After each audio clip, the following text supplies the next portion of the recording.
Why don't we start by saying last night's Game 6 of the Suns-Lakers series was one weird-ass game. Weird game. Has that game even ended yet? Very strange. Like, before the game came the news that Anthony Davis would start.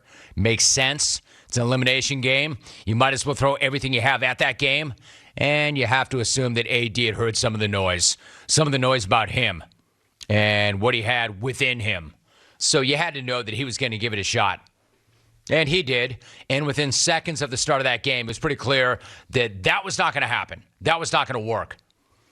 Clear that as much as I respect the guy for giving it a go, he really had no business being out there. I want to say that.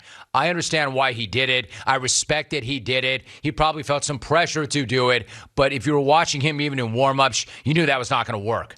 And frankly, it's not his fault. You can't play on a busted groin and a hyperextended knee. Again, credit for trying, but there was no way that was going to work. And the fact of the matter is, it was actually pretty painful to watch. The Suns went right at him, naturally. He barely lasted more than 5 minutes, naturally. And again, it was not easy to watch. Hell, watching this guy get abused by Devin Booker and Chris Paul made me want to ice up.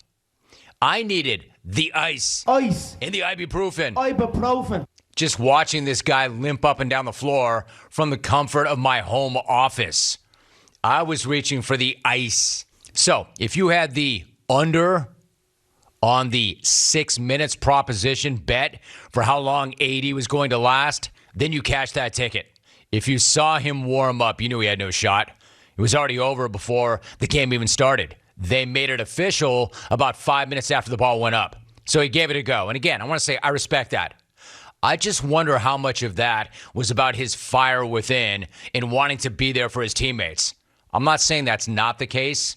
In fact, I know that's the case. However, I am curious about how much of that was over the fire that he was taking on social media and in the studio from the likes of Charles Barkley, who glossed him street clothes. The bottom line is this. I don't know exactly what put him out there, but it really doesn't matter because even if he could go, I'm not sure that would have made a difference anyway. Not the way Devin Booker was lighting them up last night. And here's the thing.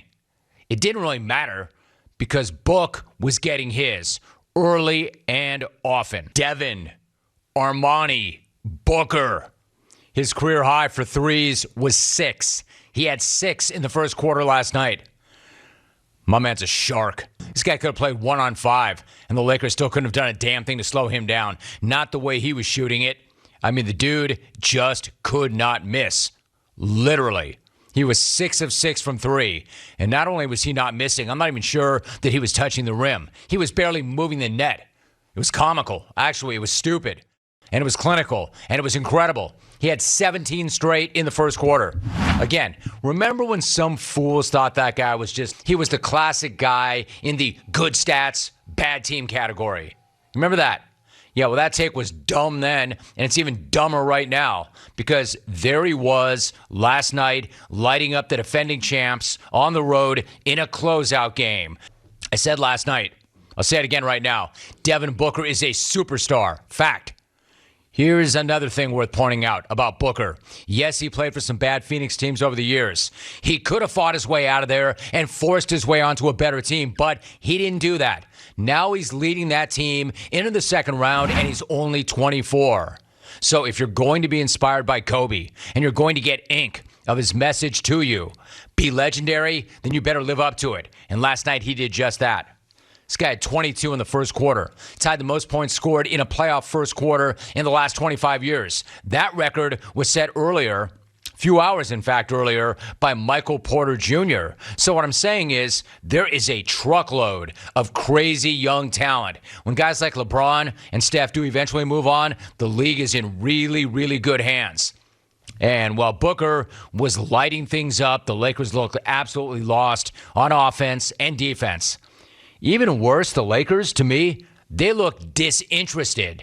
Like, where was the energy? Where was the sense of urgency? You're the freaking defending champs. In an elimination game, at home, and you come out and you fall behind by nearly 30? I mean, no shame in losing to the second-seeded Suns, but plenty of shame to show up like that in an elimination game.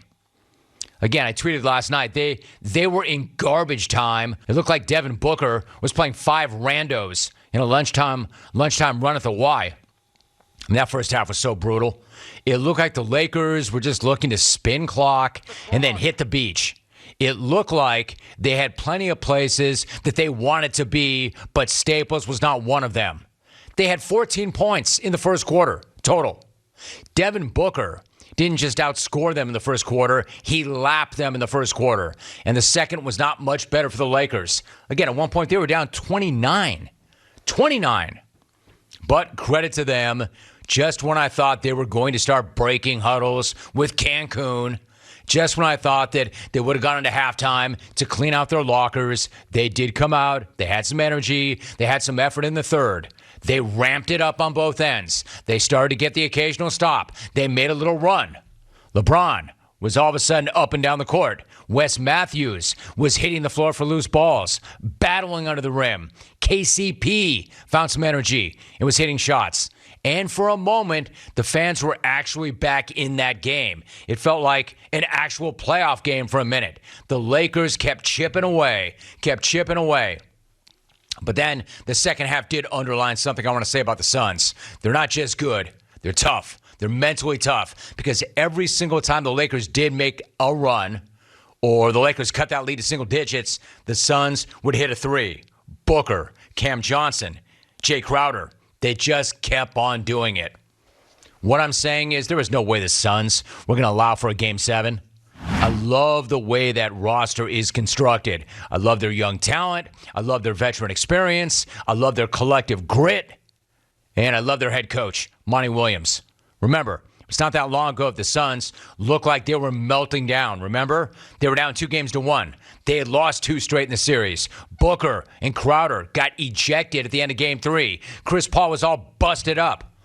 At that point, the defending champs looked like they had thrown the switch, and we might actually get that dream Clippers-Lakers matchup that we all wanted to see. But once again, AD got dinged, and then we lost that matchup that we all wanted to see. Suns were just too good, too tough, too good, and too much Booker for the Lakers. It wasn't just that he threw it down the way he did. It's that he went up the floor talking junk. And I'm pretty sure he was saying, what? Yeah, that's what I thought. Thought so. Just like I'm pretty sure that Jay Crowder was ejected on that play for salsa dancing. It's pretty amazing. I'm not sure that I've ever seen a guy get run for salsa dancing. Suns are no fluke. The Suns are no joke. And Suns v. Nuggets is going to be awesome. The Lakers, meanwhile, have got to make some tough decisions moving forward. But it's pretty clear they're not going anywhere without AD or a healthy AD. You know, availability is your best ability, big man. I'm not saying that those injuries are your fault. Injuries are a part of the game. But I'll pose the question, did you do everything in your power to prepare for this season and prevent those injuries? I'm just posing the question. Get on that Braun program this offseason because you and he and they aren't going anywhere without it. Old man Braun can't do this by himself. And he and they need to know they can count on you to put in the work. So put in the work. More on that and the Lakers overall still to come. Give the Suns credit, man. They're tough. They are tough.